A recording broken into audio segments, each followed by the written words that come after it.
नमस्कार, मी आनंद ढिवरे आणि आपण पाहत आहात शब्द सत्य. तर आज 21 जून जागतिक योग दिवस आणि या योग दिवसानिमित्ताने दिनविशेष व्यक्तिभेट या विशेष मालिकेमध्ये आज आपल्यासोबत आहे निर्धार योग प्रबोधिनीचे संचालक श्री प्राध्यापक कृणाल महाजन सर. सर स्वागत. नमस्कार. नमस्कार. तर सरांचा थोडक्यात परिचय असा आहे की सर निर्धार योग प्रबोधिनीचे संचालक आहेत. त्याचप्रमाणे आदिनाथ योग महाविद्यालय याचे ते प्राध्यापक आहेत आणि हे महाविद्यालय योगशास्त्र या विषयामध्ये वेगवेगळे सर्टिफिकेट कोर्सेस चालवत असते आणि हे जळगाव जिल्ह्यातील एकमेव असं योग महाविद्यालय सरांनी जळगाव शहरामध्ये स्थापन केलेलं आहे. त्याचप्रमाणे सर MA या विषयामध्ये नेट क्वालिफाईड आहेत. त्याचप्रमाणे सर योग या विषयामध्ये PhD करीत आहेत. तर सर सर्वप्रथम माझा तुम्हाला पहिला प्रश्न हा असेल की आज जागतिक योग दिवसाच्या निमित्ताने योग म्हणजे काय याबद्दल आम्हाला थोडक्यात माहिती सांगा. शास्त्रीय व्याख्या द्यायची म्हटली तर योग म्हणजे आत्म्याचं आणि परमात्म्याचं मिलन. आणि व्यावहारिक दृष्टिकोनातून विचार केला तर सकाळी उठल्यापासून तर रात्री झोपेपर्यंत आपण योगमयच असतो. अनेक प्रकारचा योग साधण्याचा आपण प्रयत्न करत असतो. गृहिणी उत्तम स्वयंपाक करून आपल्या परिवाराचं भरणपोषण कसं करेल त्याकडे त्यांचं लक्ष असतं. तो योग साधण्याचा प्रयत्न करत असतात. घरातील ज्येष्ठ आपल्या अनुभवाच्या माध्यमातून आपल्या परिवाराला अधिक पुढे कसं नेता येईल या बाबतीमध्ये विचारमग्न असतात. त्या ठिकाणी ते योग साधण्याचा प्रयत्न असतात. घरातील कर्ता पुरुष परिवाराला कसं सांभाळता येईल, परिवाराला कसं पुढे नेता येईल, दोन पैसे घरात कसे येतील यासाठी झटत असतो. तिथे तो योग साधत असतो. तर व्यावहारिक जीवनामध्ये प्रत्येक व्यक्ती हा योगमय आहे आणि भारतीय जीवनशैली ही खरंच योगमय आहे असं मला वाटतं. सर हा जो 2021चा योग दिवस आहे तर हा 7वा इंटरनॅशनल योगा डे आहे. तर या योगा दिनाविषयी आणि आजच्या या 21च्या दिनविशेष जो आहे याविषयी काही थीम आहे का, त्या थीमबद्दल सांगा.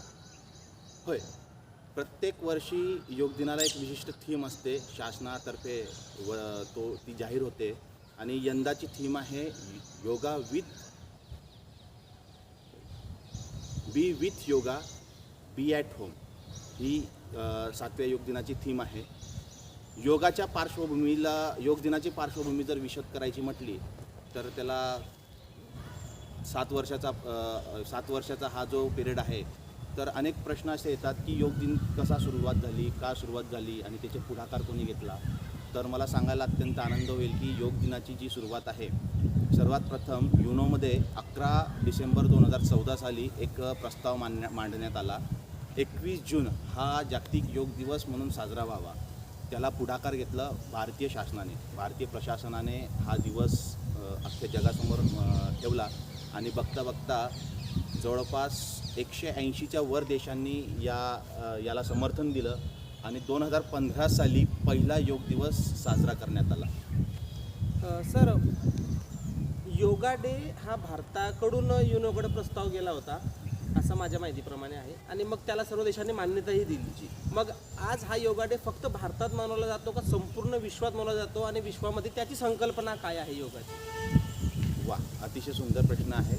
बघा, जरी भारताने पुढाकार घेतला असेल आणि योग खरं तर भारतीय जीवनशैलीचा आहे, जीवन पद्धतीचा आहे, अगदी नो डाऊट. 21 जून हा योग दिवस अख्ख्या जगामध्ये साजरा केला जावा असं प्रस्ताव मांडल्यानंतर त्याच्या पार्श्वभूमीचा जर विचार केला तर योग हा विषय अनेक देशांनी मान्य केला आहे. अनेक देशामध्ये अल्टरनेटिव्ह थेरपी म्हणून योगाच्या माध्यमातून उपचार देखील होतात. आपण असं म्हणतो की मुस्लिम जगतामध्ये योगाला मान्यता नाही आहे, मात्र UAE अरब अमिरातीसारखे देशामध्ये योग अत्यंत खुबीने करतात. योगाचे अनेक साधक त्या ठिकाणी आहेत. तिथल्या राजघराण्यामध्ये सुद्धा योग शिकवण्याची पद्धत आहे. अमेरिका, ब्रिटन, अनेक पाश्चिमात्य देशामध्ये योगाचा प्रचार प्रसार भारताच्या बरोबरीने सध्याच्या काळामध्ये होत आहे आणि होऊ राहिला आहे. ओके सर, 21 जून हाच दिवस का निवडला योग डेसाठी याबद्दल थोडक्यात सांगा. 21 जून हा दिवस उत्तर गोलार्धाच्या विचार केला. उत्तर गोलार्धामध्ये पूर्ण सूर्य, पूर्ण प्रकाश या दिवशी असतो. हा दिवस जो आहे, दिवस मोठा आणि दिवस आणि रात्र समान आहे. आपण बघत असाल की सूर्याच्या उत्तर आणि दक्षिण गोलार्धाच्या कलेमुळे कधी दिवस मोठा असतो, कधी रात्र मोठी असते. पण 21 जून हा दिवस आणि रात्र ही समान आहे. ओके. सर, आता आपण प्राचीन योगाकडे जाऊया की प्राचीन भारतामध्ये योगाचं काय स्थान होतं आणि प्राचीन भारतानंतर मग आत्ता आधुनिक युगापर्यंत तो कशा स्वरूपात बदलत आपल्यापर्यंत पोहोचलेला आहे. ओके. प्राचीन भारताचा विचार केला तर वेगवेगळी कालखंड आपल्याला मानावे लागेल. वैदिक कालखंड, त्यानंतर मध्ययुगीन, त्यानंतर ईसा मसीचा जन्म झाल्यानंतरचा हा जो काळ आहे हा काळ, आणि आत्ताचा आधुनिक काळ, असा 4 कालखंडांचा विचार केला असता पूर्वापार परंपरेमध्ये योगशास्त्राला मान्यता आहे. आपल्या ऋषीमुनींनी आपले हे जे ऋषीमुनी आहेत हे खरे वैज्ञानिकच होते. यांनी अथक प्रयत्नातून योगशास्त्राला लिखित रूपामध्ये आणलं. उदाहरणार्थ महर्षी पतंजलींनी पातंजल योगसूत्र रचलं. तर त्यावेळेस गुरु शिष्य परंपरेमध्ये जे गुरुकुल चालायचे, या गुरुकुलमध्ये सर्वप्रथम विषय हा योगशास्त्र होता. त्यानंतर बाकीच्या विषयांना प्राधान्य देऊन त्यानंतर बाकीचे विषय शिकवले जायचे. गुरु शिष्य परंपरेतून आलेली ही जी पद्धत आहे, मग पुढे हठयोगींनी चालवली. गोरक्षनाथ नाथ संप्रदाय आपल्याला सर्वांना परिचित आहे. नाथ संप्रदायातून पुढे आली, वेगवेगळ्या संप्रदायातून पुढे आली. आणि असं म्हटलं जातं की योगाचे आद्य प्रवर्तक हे स्वतः भगवान शिव आदिनाथ आहेत, म्हणून त्यांना आदिनाथसुद्धा म्हटलं जातं. प्रथम नाथ आहेत. त्यांनी माता पार्वतीला योगाचं ज्ञान दिलं. त्यानंतर मग पुढे मच्छिंद्रनाथ, गोरक्षनाथ नाथ परंपरेतून चालत आलेली पुढे आहेत. आणि गीतेचा जर विचार केला तर, महाभारताचा जर विचार केला तर, भगवान श्रीकृष्णांनी अर्जुनाला जे ज्ञान दिलं हे सुद्धा योगाचंच ज्ञान आहे असं म्हणायला हरकत नाही. आजच्या काळामध्ये भारतामध्ये योगाचं काय स्थान आहे आपल्याला काय वाटतं. मी जसं म्हटलं की सकाळी उठल्यापासून मनुष्य झोपेपर्यंत योगमयच असतो. फक्त फरक एवढा आहे की हा जो योग आहे हा नकळत साधला जातो. जर आपण त्याकडे लक्ष दिलं, लक्षपूर्वक योग साधण्याचा प्रयत्न केला तर नक्कीच समाज समृद्ध होईल, व्यक्ती समृद्ध होईल, आरोग्यमय होईल. सध्याच्या काळामध्ये कोरोनाचं भयंकर थैमान माजलं. जर प्रत्येकाने योग साधना केली असती, प्राणायामाचा अभ्यास केला असता, तर मला नाही वाटत की कोणाला जास्ती त्रास झाला असता. आणि बघा तुम्ही, बहुतेक देशांच्या तुलनेत अभ्यास केला तर भारतामध्ये खूप कमी नुकसान झालेलं आहे आपल्याला आढळेल. अमेरिकेची लोकसंख्या, रशियाची लोकसंख्या, ब्रिटनची लोकसंख्या, लोकसंख्येच्या दृष्टीने विचार करा आणि भारताची लोकसंख्या किती आहे. तरीसुद्धा इतर देशांमध्ये कोरोनाचे रुग्ण तुम्हाला अधिक प्रमाणात आढळतील, मृत्यू जास्ती प्रमाणात आढळतील. मात्र भारतात हे प्रमाण नाहीच्या बरोबर आहे जर आपण लोकसंख्येच्या दृष्टीने विचार केला तर. यस सर, आम्हाला योगाचे काही प्रकार आहेत का, किंवा योगामध्ये काय काय प्रकार पडतात काय, त्याबद्दल थोडं कसं. होय, योगाचा जर विचार केला तर भक्तियोग आहे, कर्मयोग आहे, ज्ञानयोग आहे. असे योगाच्या अनेक विधी शाखा पडतात. पण आत्ता बऱ्याच लोकांना असं वाटतं की आसन म्हणजे योग. तर असं नव्हे. नुसता एका ग्रंथाचा आपण विचार करूया. महर्षी पतंजलींनी जे पातंजल योग सूत्र रचलेलं आहे, तर यम, नियम, आसन, प्राणायाम, प्रत्याहार, धारणा, ध्यान, समाधी या 8 अंगांचं मिळून योग होतं. त्याही पुढे योग अनेक शाखांमध्ये, अनेक हिच्यामध्ये विभागलेला आहे. सर, योग जो आहे हा प्रत्येकाच्या जीवनामध्ये आपण सांगितलं त्याप्रमाणे आवश्यकच आहे. त्याला जाती किंवा धर्माचं कुठलंही बंधन नाही. परंतु समाजामध्ये आपण बघतो, देशात बघतो की योगाबद्दल काही गैरसमजही पसरवले जातात. तर याच्याबद्दल तुम्ही काही स्पष्टीकरण देऊ इच्छितात का. योगाबद्दल काही गैरसमज पसरवले जातात का, याचा जर विचार केला तर आतापर्यंत किंवा आत्ताच्या आधुनिक काळामध्ये असं लोकांना वाटतं की योगामुळे वेगवेगळे प्रकारचे आजार दूर होतात. हे तितकं खरंसुद्धा आहे. कारण योगातून मिळणारी सगळ्यात पहिली सिद्धी म्हणजे शरीर स्वास्थ्य होय. योगाच्या अनेक क्रियाकलापांमुळे अनेक प्रकारचे विकार आपले दूर होतातच. No doubt. पण काही वेळेस चुकीच्या प्रकारांमुळे व्यक्तीचं नुकसानसुद्धा होऊ शकतं. एक छोटंसं उदाहरण सांगतो. रुग्णाला जर व्यक्तीला जर बी पीचा त्रास असेल, ब्लड प्रेशर असेल आणि त्या ब्लड प्रेशरच्या दरम्यान त्यांनी भस्त्रिका, कपालभातीसारख्या साधनेचा उपयोग केला तर निश्चितच त्याचं बी पी जे आहे ते वाढेल. कदाचित त्याला हार्ट अटॅक येऊ शकतात आणि असे चुकीचे प्रकार केल्यामुळे शरीराचं नुकसान झालं आहे. आणि अशा प्रकारे झालेल्या नुकसान जे झालेल्या लोकांचं त्याच लोकांनी योगाचा दुष्प्रचार केला आहे. बाकी योगातून 99% लोकांना फायदाच झाला आहे आणि फायदा होतो सुद्धा. मग सर आता हे आपल्याला सर्व दूर करण्यासाठी तुम्हाला काय वाटतं की लोकांनी काय केलं पाहिजे? ज्याला योग करायचा आहे, योग शिकायचा आहे, त्यांनी काय केलं पाहिजे? जर योगाचा हा सगळा टाळायचा असेल, दुष्प्रचार टाळायचा असेल तर शास्त्रोक्त योग पद्धतीचा अवलंब केला पाहिजे. उदाहरणार्थ आपण टी व्हीवर बघतो, एखादी योगगुरू कोणीतरी टी व्हीवरती काहीतरी सांगत असतात आणि आपण घरी त्याचे प्रयोग करण्याचा प्रयत्न करतो. पण ते सांगत असताना जी दक्षता पाळायला सांगतात त्या दक्षतेकडे आपण दुर्लक्ष करतो.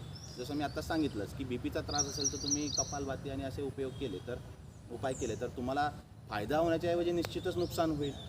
मग अशा वेळेस शास्त्रोक्त पद्धतीचा अवलंब करणे म्हणजे शास्त्रामध्ये, ग्रंथांमध्ये ज्या योग पद्धतीचं मान्यता आहे, ज्या प्रकारे योग आसनं सांगितली आहेत, प्राणायाम सांगितले आहेत त्या पद्धतीनेच केली पाहिजे. आणि हे शिकवण्यासाठी योग्य योगगुरूच्या समक्ष तुम्ही जायला हवं. कुठलीही साधना करत असताना गुरुचं फार महत्त्व आहे. म्हणून तुम्ही पुस्तकात वाचून, टी व्हीवर बघून अशा प्रकारचे योग करण्याच्या ऐवजी योग्य गुरुच्या मार्गदर्शनामध्ये अगोदर ती योग साधना शिका.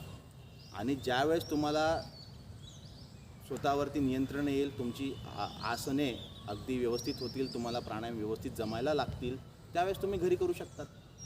किंवा तुम्ही स्वतः पात्र होण्याचा प्रयत्न करा. योगशास्त्र हे अतिशय शुद्ध शास्त्र आहे आणि प्रत्येक व्यक्ती, प्रत्येक वयोगटातील व्यक्ती करू शकतो अशी माझी धारणा आहे. येस. तर सर योग आज प्रत्येक वर्षी आपण मोठ्या प्रमाणात साजरा करतो, परंतु असं बघण्यात येतं की फक्त योगा डेच्याच दिवशी जे सरकारी इन्स्टिट्यूट असतील, संस्था असतील किंवा खाजगी काही इन्स्टिट्यूट असतील, संस्था असतील ते साजरा करतात, परंतु बाकीचे उर्वरित 364 दिवस शांत असतात. किंवा बरीचशी अशी मंडळी आहे की जी योगा डे आल्यानंतर असं ठरवते की बाबा मला आता योगा रेग्युलर करायचा आहे, नियमित करायचा आहे, परंतु नंतर दुसऱ्या दिवसापासून ते शांत होतात. तर याच्यावर तुम्ही काही उपाय सांगू शकाल का? येस, असं आहे की अनेक हौशी मंडळी आहेत की जे दिनविशेष फार पाळतात. ज्या दिवशी जे दिनविशेष असेल त्या दिवशी ते अगदी पुढाकार घेऊन सर्व गोष्टी करत असतात. नुकताच 5 जूनला पर्यावरण दिवस झाला, अनेकांनी झाडे लावा वगैरे वगैरे सगळं चालवलं. ते एका दृष्टीने, प्रचाराच्या दृष्टीने, प्रसिद्धीच्या दृष्टीने ओके आहे. लोकांमध्ये त्याबद्दलची साक्षरतेची भावना उत्पन्न व्हावी म्हणून ठीक आहे की आपण तो दिनविशेष डोक्यावर घेऊन त्या दिनविशेषाला खूप काही करतो. पण मला असं वाटतं की योग हा केवळ एक दिवस साजरा करण्याचा विषय नाहीच आहे. योग हा 364 दिवस तुम्ही केला पाहिजे. आणि जो एक विशेष दिवस आहे त्या दिवशी तर तुम्ही अतिशय मनापासून एक संकल्प केला पाहिजे की मी योगाच्या वेगवेगळ्या शाखांमधून ते ज्ञान घेण्याचा प्रयत्न करेल. जसं मी सांगितलं की कर्मयोग काय आहे, कर्माचे किती प्रकार आहे, कसल्या प्रकारचे कर्म मनुष्याने केले पाहिजे, गीतेमध्ये किती प्रकारचे कर्म सांगितलेत भगवान श्रीकृष्णांनी. पुढच्या वर्षी येणाऱ्या योग दिनाला भक्तियोग शिका, त्याच्यानंतर येणाऱ्या योग दिनाला ज्ञानयोग शिका. तुम्ही जर एक विषय घेऊन तो दिवस साजरा करायचा आणि 365 दिवस त्याची साधना करायची म्हटली तर मला वाटतं की तुम्ही खूप उच्च कोटीचे साधक व्हाल हे निश्चित. सर आता आपण महत्त्वाच्या विषयाकडे वळूया. सध्या कोरोना पॅन्डेमिक चालू आहे, पूर्ण जगामध्ये चालू आहे, भारतामध्येही दुसरी लाट येऊन गेलेली आहे आणि सध्या कोरोना नाही म्हटला तरी आहेच. तर सर आम्ही ऐकलेलं आहे की आपण वेगवेगळ्या कोविड सेंटरमध्ये जाऊन त्या ठिकाणी रुग्णांना योगाचे धडे दिले आणि त्यामध्ये रुग्णांना फार मोठ्या प्रमाणात रिकवर व्हायला मदत झाली. तर तुमच्या या कार्याचा तुम्हाला काय काय अनुभव आला आणि रुग्ण कशा प्रकारे योगातून बरे झाले त्याबद्दल थोडक्यात सांगा. होय, मी मागच्या जून 2020 पासून वेगवेगळ्या कोविड सेंटर्स, कोविड हॉस्पिटलमध्ये जाऊन रुग्णांना प्रत्यक्ष प्रशिक्षण दिलेलं आहे आणि अत्यंत सुंदर अनुभव माझ्या दृष्टीने आले. आणि मला खूप काही शिकायला मिळालं. सुरुवातीला सांगतो तुम्हाला की जसं आलं सुरुवातीला ज्यावेळेस माझ्याकडे योग सेंटर आलं किंवा सुरुवातीला माझ्याकडे कोविड सेंटर आलं आणि कोविड सेंटरच्या रुग्णांना प्राणायाम शिकवायचे आहेत, तर एक भीती मनामध्ये प्रत्येकाच्या असते. माझ्याही मनात होती. मला कधी कोरोना झालेला नाही आहे किंवा आपण प्राणायाम शिकवत असताना त्यांच्यासमोर आपल्याला प्राणायामाचा प्रात्यक्षिक करावं लागतील, म्हणजे श्वासोश्वास करावा लागणार होता. अशा वेळेस आपण जर इन्फेक्टेड झालो तर आपल्याला जर कोरोना झाला तर ह्या भीतीने थोडासा एक काहूर माजवला होता. परंतु मी योगशास्त्राचा साधक आहे, योगाचा विद्यार्थी आहे आणि अशा वेळेस आपण जर पुढाकार घेऊन जर समाजाला योग नाही शिकवलं, जर योग शिक्षकाने पुढाकार घेऊन या आजारावरती योग किती महत्त्वाचा आहे हे जर नाही सांगितलं, तर मग आपण नुसतं फोटो पेपरात देणे किंवा एखादी सोशल मीडियावर पोस्ट बनवून टाकणे हे उपयोगी नाही आहे असं मला वाटलं. प्रत्यक्ष फील्डवर जाऊन त्या लोकांमध्ये जाऊनच आपण हे सिद्ध करू शकतो की योगा किती इम्पॉर्टंट आहे योगाचं. आणि मग दैविक कृपेने जून महिन्यामध्ये माझ्याकडे एक संधी चालून आली. एका कोविड सेंटरमध्ये मी सुरुवात केली. तिथे साधकांना सूक्ष्मक्रिया, ब्रीदिंग टेक्निक्स, प्राणायामाचे अभ्यास मी द्यायला सुरुवात केली आणि त्याचा परिणाम असा जाणवला की डॉक्टरांनी सांगितलं की तुम्हाला किमान 14 दिवस 15 दिवस क्वारंटाईन राहावं लागेल, इथे हॉस्पिटलमध्ये थांबावं लागेल. ते रुग्ण जे सातत्याने माझ्यासोबत साधना करत होते, प्राणायामाचा अभ्यास करत होते, ते 5-5, 6-6 दिवसात बरेसुद्धा झालेले आढळले. असे अनुभव घेत मार्च महिन्यामध्ये महाशिवरात्र आली. तोपर्यंत माझ्याकडे जवळपास 6 हॉस्पिटल्स तरी आले होते की 6 हॉस्पिटलमध्ये मी सायंकाळी प्रत्येक ठिकाणी जाऊन एक 40-40 मिनिटाची बॅच कंडक्ट करायचो आणि त्या लोकांना प्राणायाम शिकवायचो. महाशिवरात्रीच्या दिवशी मी काहीतरी वेगळे प्रयोग करावा असा विचार केला आणि त्यांना महामृत्युंजय मंत्राचा जप दिला. एक हॉस्पिटल आहे, खूप यशस्वी हॉस्पिटल आहे, अनेक पेशंटला त्यांनी बरं केलं आहे. त्या ठिकाणी एक वयोवृद्ध आजोबा होते आणि ज्यांचं ऑक्सिजन सॅच्युरेशन 90च्या पुढे येत नव्हतं. डॉक्टरही खूप प्रयत्न करत होते आणि गेली 5-10 दिवस झाली त्यांचे ऑक्सिजन सॅच्युरेशन वाढत नव्हतं, ऑक्सिजनची लेवल वाढत नव्हती. आणि मग महाशिवरात्र आली. मी त्या दिवशी प्रयोग केला की आपण महामृत्युंजय मंत्र सगळ्यांकडनं म्हणून घ्यावा. महामृत्युंजयचा जाप मी सर्व रुग्णांकडनं करून घेतला. माझी वेळ संपली, दुसऱ्या हॉस्पिटलला जायचं होतं, मी निघालो. असं माझे त्या दिवशीची सर्व रुटीन संपवून मी दुसऱ्या दिवशी पुन्हा माझ्या ठरलेल्या वेळेमध्ये त्या हॉस्पिटलमध्ये ज्यावेळेस गेलो आणि माझं एक ठरलेलं होतं की जे मॉनिटरवर आहे, मॉनिटर बघायचं की कोणाचं ऑक्सिजन लेवल किती आहे, कोणाला किती बरं आहे, कोण रिकवर होतं आहे. मी त्या आजोबांच्या मॉनिटरकडे बघितलं तर त्यावेळेस त्यांचं ऑक्सिजन सॅच्युरेशन 97 होतं. मला एकदम आश्चर्य झालं. म्हटलं बाबांचं ऑक्सिजन 97 झालं आणि आनंदसुद्धा झाला की आता बाबा लवकर रिकवर करतील, ऑक्सिजन लेवल वाढली आहे. मी सहज तिथे जे वॉर्ड बॉय होते त्यांना विचारलं की बाबांचं वय ऑक्सिजन जे आहे ते 97 झालं, चांगली गोष्ट आहे. तर त्यांनी मला सांगितलं की हो म्हणे सर, काल संध्याकाळपर्यंत जर तुम्ही येण्याच्या अगोदर तर 90च होतं. म्हटलं हो, मी सुद्धा बघितलं 90च आहे होतं.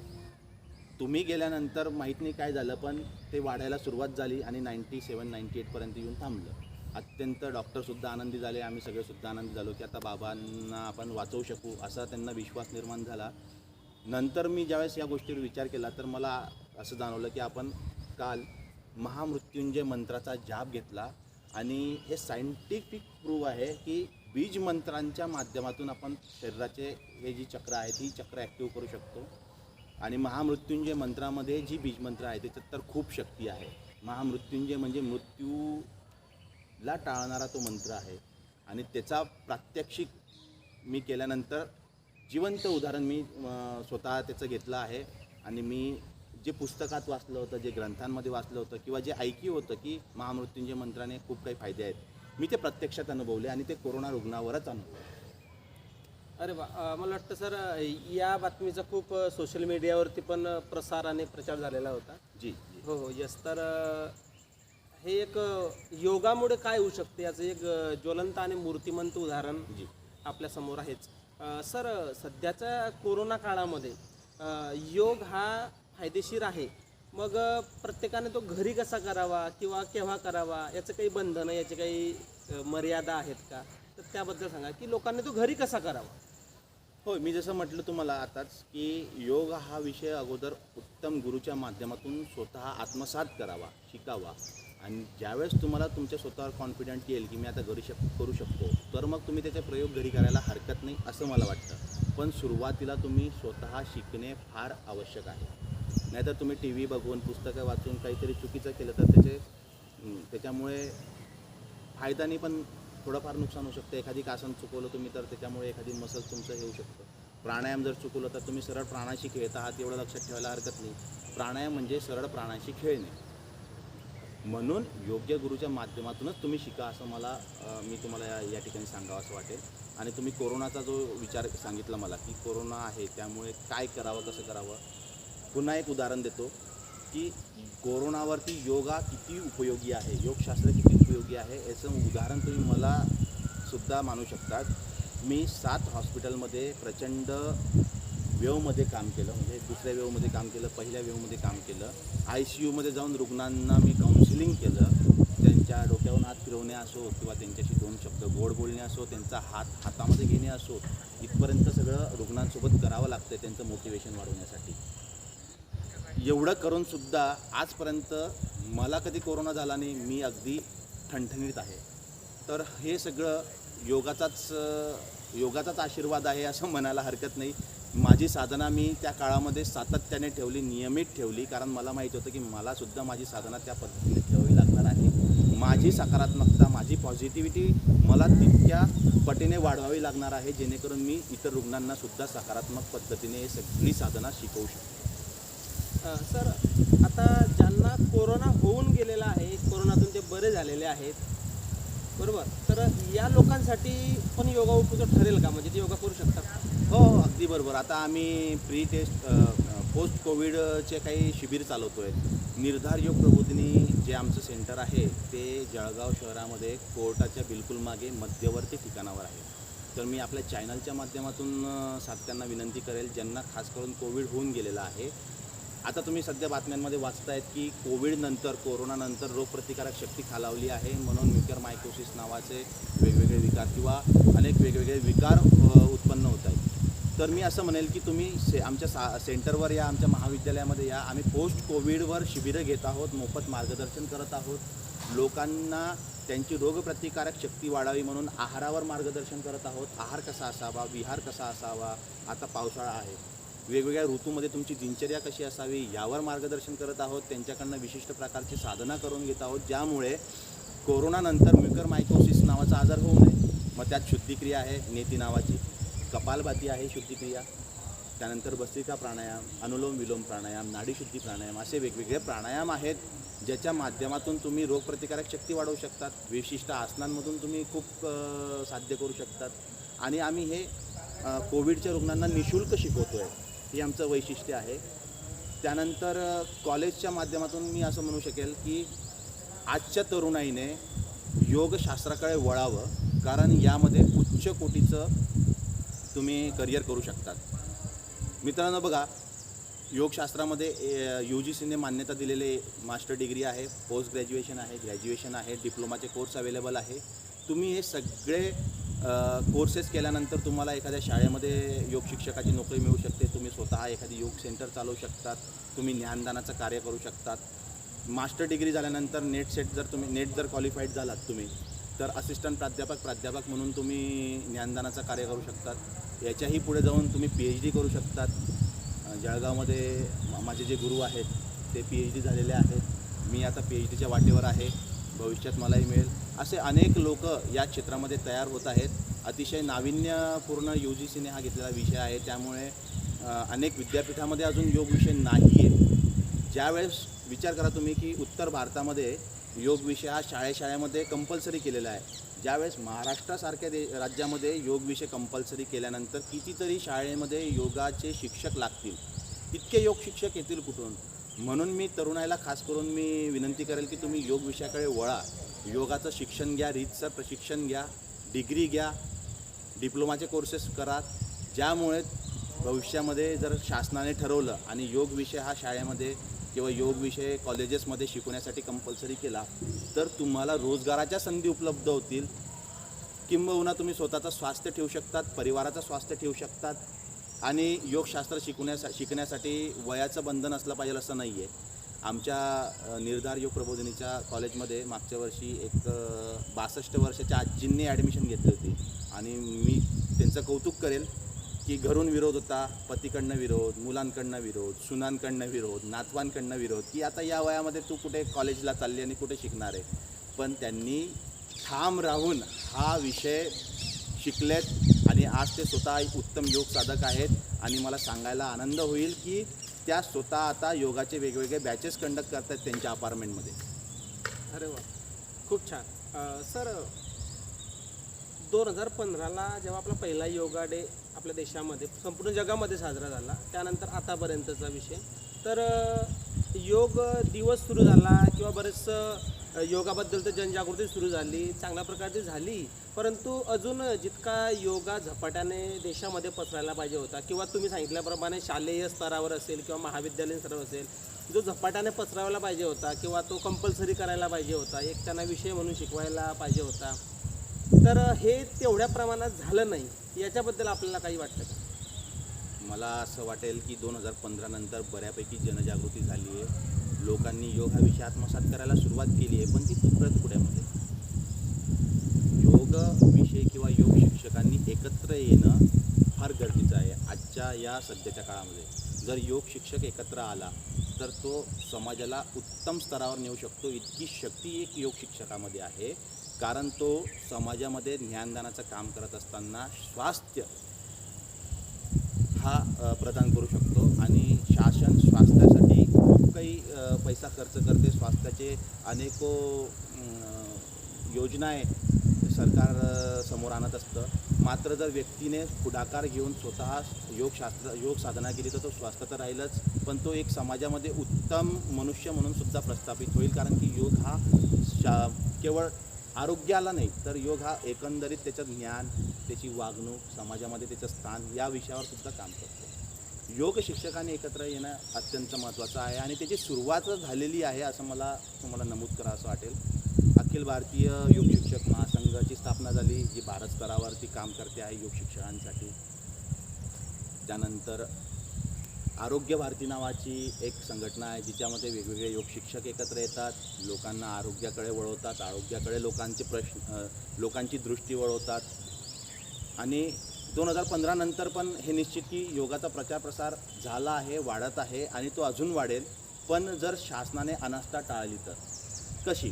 जसं मी सांगितलं की उत्तर भारतामध्ये प्रत्येक शाळेमध्ये योग शिक्षणाविषयी कंपल्सरी केला आहे, जो दक्षिणेकडच्या राज्यांमध्ये किंबहुना महाराष्ट्रात सुद्धा अजून नाही आहे. जर शासनाने ठरवलं की प्रत्येक शाळेमध्ये लहान वयापासूनच योगाचे बाळकडू त्यांना दिले पाहिजे, तर तो बालक जो आहे तो लहानपणापासून वेगवेगळे प्रात्यक्षिक योगाचे करायला लागला, प्राणायामाचे करायला लागला, तर निश्चितच त्याची त्या वयापासूनच हेल्थ चांगली राहील, त्या वयापासूनच तो सुदृढ राहील. तो सुदृढ राहिला, घरातली प्रत्येक व्यक्ती सुदृढ राहिली, तर मला सांगा की स्वास्थ्याचे जे काही योजना शासन एवढा पैसा खर्च करून लागू करतं, तो पैसा शासनाचा वाचेलच ना. बरोबर. भारताला जर प्रगतीपथावर न्यायचं आहे तर स्वास्थ्य सगळ्यात मोठी गोष्ट आहे. किंबहुना मी या ठिकाणी तुम्हाला सांगेल की व्यसनमुक्तीकडे सुद्धा अनेक लोकांनी शासनाने खूप पुढाकार घेऊन व्यसनमुक्तीकडे वाटचाल करण्यासाठी शासन खूप पैसा खर्च करतो. आणि मला तुम्हाला सांगायला आनंद होईल की मी जळगावमध्ये एका व्यसनमुक्ती केंद्रामध्ये त्या ठिकाणी त्यांची काउन्सिलिंग करतो. त्यांना वेगवेगळ्या प्रकारचे व्यसनमुक्तीकडे नेण्यासाठीची आसनं, प्राणायाम त्यांना मी शिकवतो. तर तरुणाईला व्यसनमुक्तीकडे नेण्यासाठी सुद्धा योग तितकाच इम्पॉर्टंट आहे. म्हणजे हेल्थ, वेल्थ, व्यसनमुक्ती आदी सगळ्या गोष्टींसाठी योगा बघा किती पूरक आहे. म्हणून मी तुम्हाला अगोदरच म्हटलं ना की योग हा विषय सकाळी उठल्यापासून तर रात्री झोपेपर्यंत मनुष्याच्या जीवनाशी निगडीत आहे, पण आपण त्याच्याकडे कधी लक्षच नाही दिलं. तर मी पुन्हा तुमच्या चॅनलच्या माध्यमातून सांगू इच्छितो की प्रत्येकाने योग विषयाकडे वळावं, योगाकडे बारकाईने लक्ष द्यावं. जसं आपण श्वास घेतोच ना, सकाळी उठल्यापासून तर रात्री झोपेपर्यंत तुमचा श्वास चालू असतो, रात्री झोपल्यानंतर सबकॉन्शियस माइंडमध्ये तुम्ही जातात, श्वास चालूच असतो. जर तो श्वास तुम्ही लक्षपूर्वक घेतला तर काय होईल? एका प्रकारे प्राणायामच होईल ना. नाही, बरोबर. जर तुम्ही 24 तास श्वास तुम्हाला घ्यावाच लागणार आहे, श्वासाशिवाय तुम्ही 1 मिनिटसुद्धा टिकू शकणार नाही, हे तुम्हाला माहिती आहे. मग का तो श्वास तुम्ही अनियंत्रित घेताय? त्याला नियंत्रणामध्ये आणून घ्या ना, प्राणायाम साध्य होईल ना तुमचा, असं मला सांगावं. सर, मौनाबद्दल आपण काम करतात हे पण मी ऐकलेलं आहे. मौन साधण्याचं काय महत्त्व आहे आणि तो कशा प्रकारे करावा किंवा त्याचं काय काय फायदे वगैरे होतील त्याबद्दल थोडं सांगा सर आम्हाला. वा, खूप जिव्हाळ्याचा विषय आहे मौन साधना. मौन साधना हा खूप जिव्हाळ्याचा विषय आहे. अनेक ऋषीमुनी तुम्ही बघितले असतील कुंभमेळ्यामध्ये किंवा बघितले असतील, जे कुठल्याही प्रकारचा शब्द न उच्चारता फक्त आपल्याच मस्तीमध्ये, आपल्याच ध्यानामध्ये, आपल्याच विषयामध्ये अंतर्मुख असतात. मौन साधनेमुळे व्यक्ती अंतर्मुख होण्यास मदत मिळते. अंतर्मुखता आणि बहिर्मुखता काय, तर आपण जितकेही संसारी पुरुष आहोत हे सगळे बहिर्मुख आहोत. माझं घर, माझी नोकरी, माझी गाडी, माझा बंगला, माझा मुलगा, माझी बायको, माझं आपण कितपर्यंत माझं करणार. जन्मल्यापासून तर मरेपर्यंत आपण माझंच करत राहतो. जाताना काहीच नाही, जे काही येते इथेच आहे. म्हणून बहिर्मुख राहून माझं करण्यापेक्षा साधकाने जर अंतर्मुख झालं, मौन साधना केली, तर आंतरिक ऊर्जा वाढेल. स्वतःला शोधण्याच्या शर्यतीमध्ये तुम्ही थोडंसं अजून पुढे 2 पावलं टाकाल. ज्यावेळेस तुम्ही अंतर्मुख होतात, मौन साधना करतात, त्यावेळेस तुमच्या मेटाबॉलिझमची क्रिया डाऊन होते. तुमचे वेगवेगळे विकार दूर होतात. इथे सुद्धा स्वास्थ्य आलं. म्हणजे मौनाने अप्रत्यक्षरित्या स्वास्थ्य साधलं जातं. मौनाने मानसिक स्थिती सुधारते. मौनाने बुद्धिमत्ता वाढते. मौन साधनेचे अनेको फायदे आहेत. आणि मी जर तुम्हाला खरं सांगायला जर बसलो तर रात्र कमी पडेल इतके मौनाचे फायदे आहेत. प्रत्येकाने मौनाकडे वळलं पाहिजे का, तर हो. मी प्राध्यापकी क्षेत्रामध्ये आहे, ज्ञानदानाचं काम करतो, अनेक लोकांना योग शिकवतो. अशा वेळेस बघ, आता मागच्या 20-25 मिनिटापासून सतत बोलतो सुद्धा आहे. बोलण्याने शरीराचा जो ऱ्हास होतो, हा ऱ्हास भरून काढण्यासाठी मौन साधना अत्यंत उपयोगी आहे. आणि मी नेहमी असा विचार करतो की आठवड्यातून एकदा 8 तासाचं मौन माझ्याकडनं व्हावं. म्हणून मी कधी जंगलांमध्ये जाईल, कधी गाडरा जामण्यासारखे आपल्याकडे खूप छान ठिकाणं आहे, ज्या ठिकाणी एकांतवास करण्याचा प्रयत्न करतो. एक छोटीशी झोपडी मित्रांच्या किंवा त्या गावकऱ्यांच्या मदतीने घ्यायची आणि दिवसभर तिथे फक्त आपल्या साधनेमध्ये राहायचं, कोणाशी बोलायचं नाही. आणि अजून एक सांगेल की मौन करायचं म्हणजे काय, तर मौन आहे, बोलायचं नाही, पण मोबाईल खेळत बसायचा, पेपर वाचायचा, टी व्ही बघायचा, इशाऱ्यांनी आपल्या घरच्यांशी बोलायचं, असं पण यामध्ये नको असं मला वाटतं. मौन म्हणजे पूर्ण मौन, ज्यामध्ये तुमचे इलेक्ट्रॉनिक डिव्हाइस कुठलेच येणार नाही, टी व्ही येणार नाही, व्हेकल येणार नाही, कुठल्या प्रकारचे साधनं जी आधुनिक साधनं आहेत ती येणार नाही. अगदी टिपिकल जसे आपले पूर्वज राहत होते, ज्यावेळेस कुठल्याच प्रकारच्या सोयीसुविधा उपलब्ध नव्हत्या. असं म्हणू शकतो की आदिमानव जो गुफेत राहत होता, त्या पद्धतीने सुद्धा तुम्ही प्रयत्न केले तरी काय हरकत आहे. साधनाचे ती एक प्रकारची. आणि विपश्यनेचं नाव अनेकांनी ऐकलं असेल. विपश्यना साधना ही तत्वता मौन साधनेवरच अवलंबून आहे. त्यामुळे मौन साधनेकडे वळावं, हे सुद्धा मी विनंती करेल आपल्याला. सर, शेवटचा माझा प्रश्न हा असेल की आज जागतिक योगा दिवसाच्या निमित्ताने तुम्ही आपले जे प्रेक्षक वर्ग आहेत यांना काय संदेश द्या. होय, अगदी फेमस एक डायलॉग आहे आमच्या भारतीय योग शिक्षक महामंडळामध्ये, योगी बनो, सहयोगी बनो, समाज के लिए उपयोगी बनो. खरंच योगशास्त्राकडे वळा. फुल नाही फुलाची पाकळी आपण प्रत्येक वेळेस हा एक डायलॉग म्हणत असतो. तर साधनेमध्ये आपल्याला उच्च कोटीची साधना या जन्मात शक्य आहे का माहीत नाही, पण आपण एक पाऊल तर टाकू शकतो, एक पाऊल तर पुढे जाऊ शकतो. सुरुवात करा.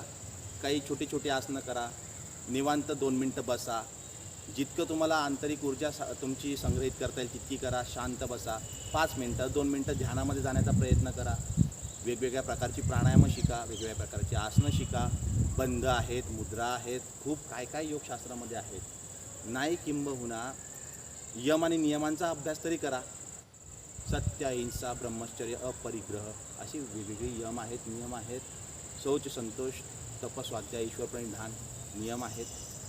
यांचा अवलंब करा, जेणेकरून तुम्ही एक प्रतिष्ठित व्यक्ती, एक उत्तम व्यक्ती म्हणून समाजात प्रस्थापित व्हाल. तुम्ही उत्तम व्यक्ती म्हणून प्रस्थापित झालात तर शहर उत्तम म्हणून प्रस्थापित होईल. शहर उत्तम झालं म्हणजे राज्य होईल. राज्य उत्तम झालं म्हणजे देश, आणि देश उत्तम झालं, देश स्वास्थ्य झालं म्हणजे जग तुम्ही स्वास्थ्य करू शकतात. इतकी ताकद योग शिक्षकामध्ये आहे, योग शिक्षणामध्ये आहे. आणि वसुधैव कुटुंबकम आपण असं म्हणतो. हे विश्व खरंच आपलं घर आहे आणि या विश्वाला पुन्हा समृद्धीकडे नेण्याची ताकद योगशास्त्रामध्ये आहे, असं मी शेवटी नमूद करेन. तर आज जागतिक योगा दिवसाच्या निमित्ताने आज आपल्यासोबत निर्धार योग प्रबोधिनीचे संचालक श्री प्राध्यापक कृणाल महाजन सर होते आणि सरांनी बऱ्याच गोष्टींचा उहापोह आणि स्पष्टीकरण दिलेलं आहे. अतिशय माफक शब्दामध्ये त्यांनी अधिक आपल्याला समजेल अशा ठिकाणी आपल्याला स्पष्टीकरण दिलेलं आहे.